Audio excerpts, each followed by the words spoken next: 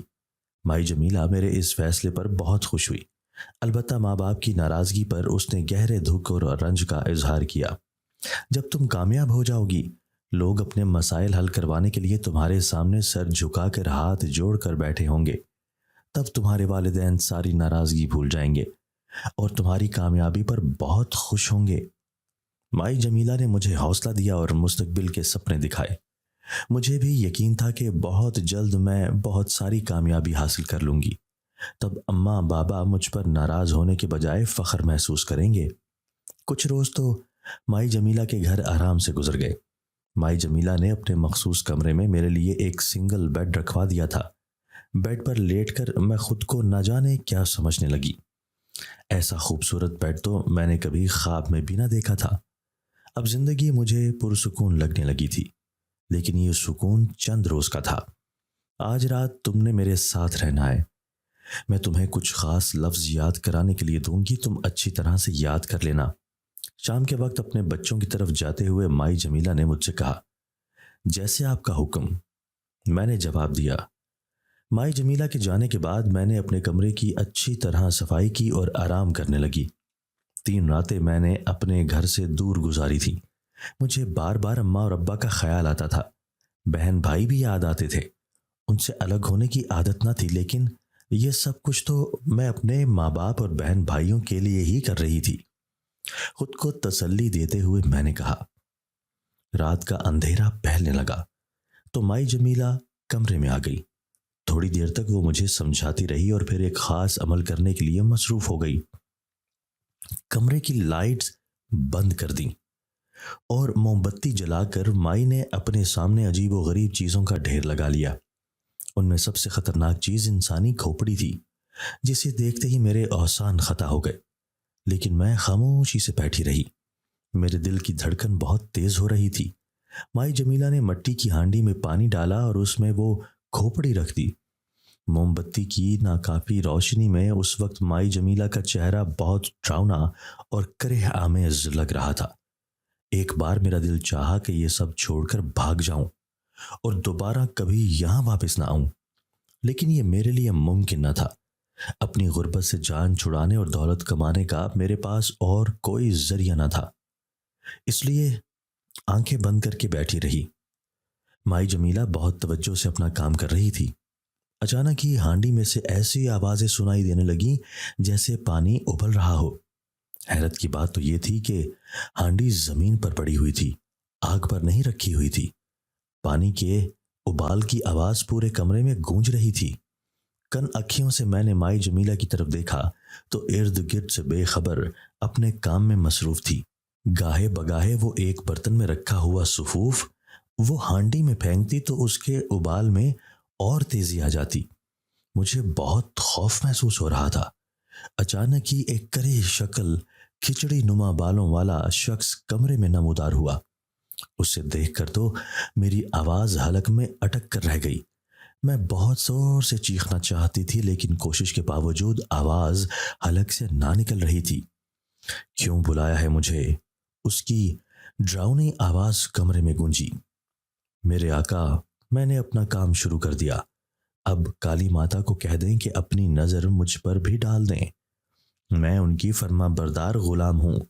مائی جمیلہ نے سر زمین پر سجدے کی صورت میں رکھتے ہوئے کہا، تم بے فکر رہو، مجھے یہ سب کہنے کی ضرورت نہیں۔ کالی ماتا کو ہر بات کا علم ہو جاتا ہے اور وہ تم سے بہت خوش ہیں، اس لیے اب تم مجھے بار بار مت بلانا۔ اس کری شکل مخلوق نے اپنے بالوں سے بھرا ہوا ہاتھ مائی جمیلہ کے سر پر رکھتے ہوئے کہا، میرے آقا، میری محنت رائے گاہ تو نہیں جائے گی نا؟ کالی ماتا کو میری قربانی پسند آ جائے گی نا؟ مائی جمیلہ نے کسی معصوم بچے کی طرح پوچھا۔ میں نے تو اسے کہا نا، تو فکر نہ کر اور قربانی دینے کی تیاری کر، کالی ماتا تجھے بے پناہ طاقت سے نواز دے گی، اپنا کام توجہ سے کر، اب میں چلتا ہوں۔ یہ کہہ کر وہ کرے شکل مخلوق غائب ہو گئی۔ اس کی وجہ سے کمرے میں بہت گرمی اور عجیب سی بو آنے لگی تھی۔ اس کے جانے کے بعد میں نے شکر ادا کیا۔ مائی جمیلہ کا چہرہ شیطانی مسکراہٹ سے جگمگا رہا تھا۔ وہ جلدی جلدی سامان سمیٹنے لگی اور تھوڑی دیر بعد میرے بیڈ پر آ کر لیٹ گئی۔ نہ چاہتے ہوئے بھی مجھے زمین پر لیٹنا پڑا۔ صبح سویرے مائی جمیلہ نے غسل کرنے کے بعد سفید رنگ کا صاف ستھرا لباس زیبتن کیا اور ہاتھ میں تسبیح پکڑ کر اپنی مخصوص جگہ پر بیٹھ گئی اور ایک عورت کے ساتھ آئے ہوئے بچے پر دم کرنے لگی۔ یہ مائی جمیلہ جو اس وقت بچے کو دم کر رہی تھی، رات والی مائی جمیلہ سے بالکل مختلف تھی۔ آہستہ آہستہ میں ان سب باتوں کی عادی ہو گئی۔ اب مجھے کسی سے کوئی ڈر خوف نہ لگتا۔ میرا ڈر ختم کرنے کے لیے مائی جمیلہ نے مجھ سے بہت سے خطرناک کام کروائے تھے۔ آدھی رات کے وقت قبرستان سے کسی پرانی قبر سے مٹی نکال کر لانا، کھوپڑی یا جسم کی کوئی دوسری ہڈی لانا اور اپنے عمل کے ذریعے یہ بات معلوم کرنے کی کوشش کرنا کہ جس شخص کی یہ کھوپڑی ہے یا قبر کی مٹی ہے وہ کون تھا، عورت یا مرد، کیسے مرا۔ میں اپنے کام میں بہت ماہر ہو رہی تھی جب اچانک ہی ایک دن ایسا واقعہ ہوا جس نے میری آنکھیں کھول دیں۔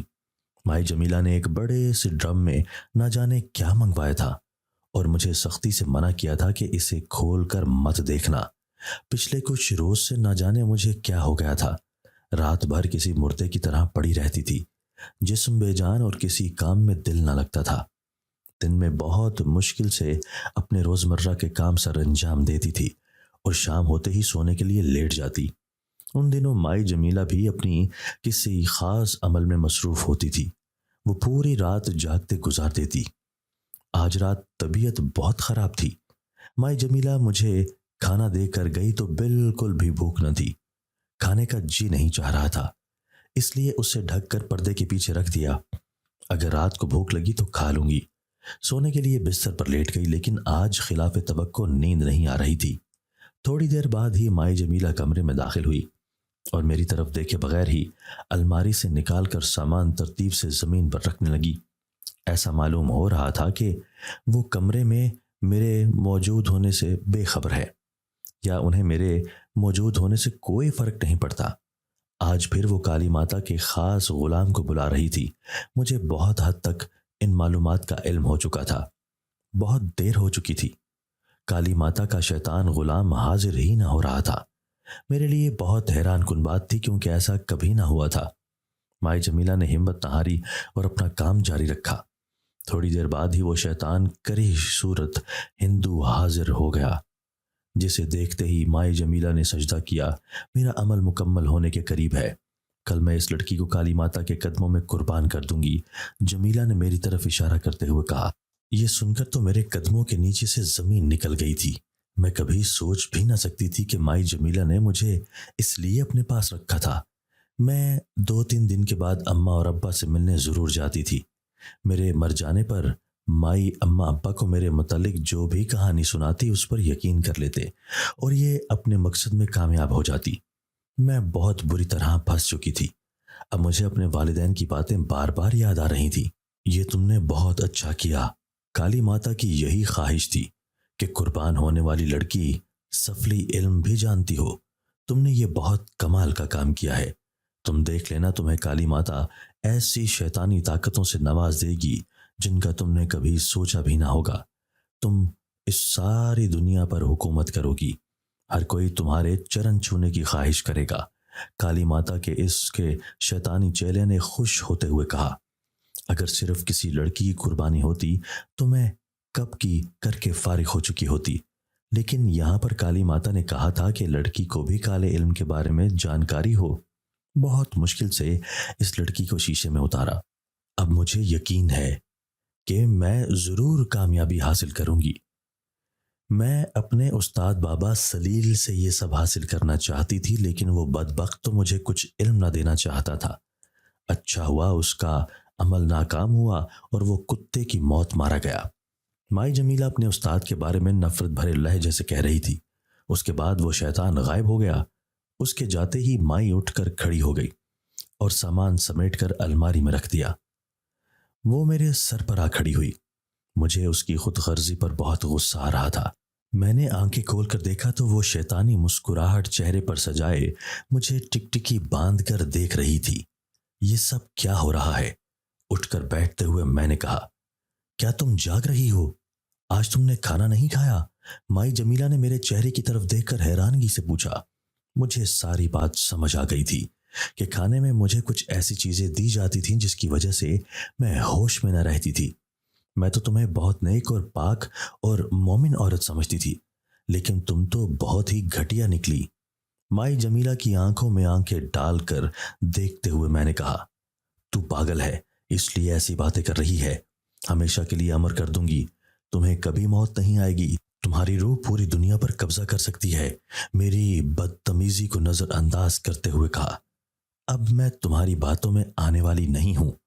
تمہارے لیے میں نے اپنے ماں باپ کو چھوڑا اور تم مجھے قتل کر دینا چاہتی ہو۔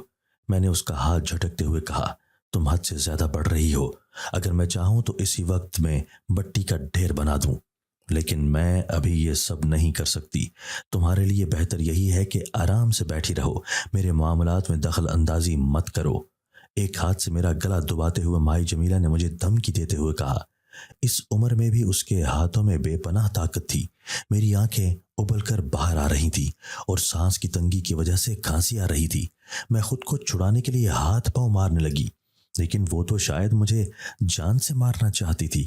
اپنی ساری طاقت جمع کرتے ہوئے میں نے اسے زور سے دھکا دیا تو وہ ایک جھٹکے سے دور جا گری اور جو ڈرم اس نے چند دن پہلے منگوایا تھا اس سے ٹکرا کر نیچے گر گئی۔ وہ ڈرم بھی نیچے گرا تو اس کا ڈھکن اتر گیا۔ ہلکے پیلے رنگ کا سیال مایا اس سے نکل کر فرش پر بکھرنے لگا۔ مائی جمیلہ زمین پر گری ہوئی تھی اور اٹھنے کی کوشش کر رہی تھی۔ ڈرم سے نکلنے والا سیال اس تک پہنچا تو اس کی چیخیں بلند ہونے لگیں۔ وہ تیزاب تھا جو اس کے جسم کو جلا رہا تھا۔ نہ چاہتے ہوئے بھی ڈرم کے پیندے میں بچا ہوا تیزاب میں نے اس پر پھینک دیا اور وہ تڑپ تڑپ کر مر گئی۔ میرے پاس وقت بہت کم تھا، جلدی سے سامان کی تلاشی لی۔ میرے مقصد کی بہت سی چیزیں تھیں۔ ایک لکڑی کے صندوق میں بہت سارے پیسے اور زیورات پڑے تھے۔ مائی جمیلہ کی گلی سڑی لاش سے میں نے چابی نکال لی تھی۔ ایک تھیلے میں ضروری سامان بھر کر رات کے اندھیرے میں ہی اسے اماں کے پاس چھوڑ آئی۔ میرے پاس وقت نہ تھا کہ اماں کو ساری صورتحال سے آگاہ کرتی۔ وہ تیزی سے گزر رہا تھا۔ میں جلد ہی واپس آ گئی۔ شیشے کی ایک بوتل تھی جس کے بارے میں مائی جمیلہ نے مجھے بتایا تھا کہ اس بوتل میں زائن قبیلے کا ایک بہادر جن قید ہے۔ گھر سے قریب ہی کچی زمین پر میں نے اس بوتل کو دبا دیا۔ پولیس کیس تھا۔ پولیس نے مائی جمیلہ کے قتل کے الزام میں پکڑ لیا۔ پچھلے 5 سال سے مقدمہ چل رہا تھا۔ اماں اور ابا دولت سمیٹ کر نہ جانے کہاں غائب ہو گئے تھے۔ میں جیل میں قید کے دن کاٹ رہی تھی جب اچانک ہی جنزادی شاغیرہ میرے پاس آنے لگی۔ وہ اس قید جن کو آزاد کروانا چاہتی تھی جسے میں نے بوتل سمیت زمین میں دبا دیا تھا۔ اس جن کی مدد سے میں بہت کچھ کر سکتی تھی۔ اگر وہ اس قبیلے کے حوالے کر دیتی تو خالی ہاتھ رہ جاتی، اس لیے میں ایسا نہ چاہتی تھی۔ شاغیرہ اکثر میرے پاس آتی رہتی تھی۔ وہ مجھے اس جن کی آزادی کے بدلے بہت کچھ دینے کی پیشکش کرتی رہتی تھی، لیکن میں اپنی ضد پر قائم تھی۔ آج بھی وہ ناکام لوٹ گئی۔ اس کی آنکھوں میں غصہ صاف دکھائی دے رہا تھا۔ اگلی صبح معمول کے مطابق تھی۔ رات کو سوئے ہوئے مجھے یوں محسوس ہوا جیسے میں ہوا میں اڑ رہی ہوں۔ میں نے گردن گھما کر دائیں بائیں دیکھنے کی کوشش کی تو اندھیرے کے علاوہ کچھ بھی نہ دکھائی دیا۔ شاید میں کوئی خواب دیکھ رہی ہوں۔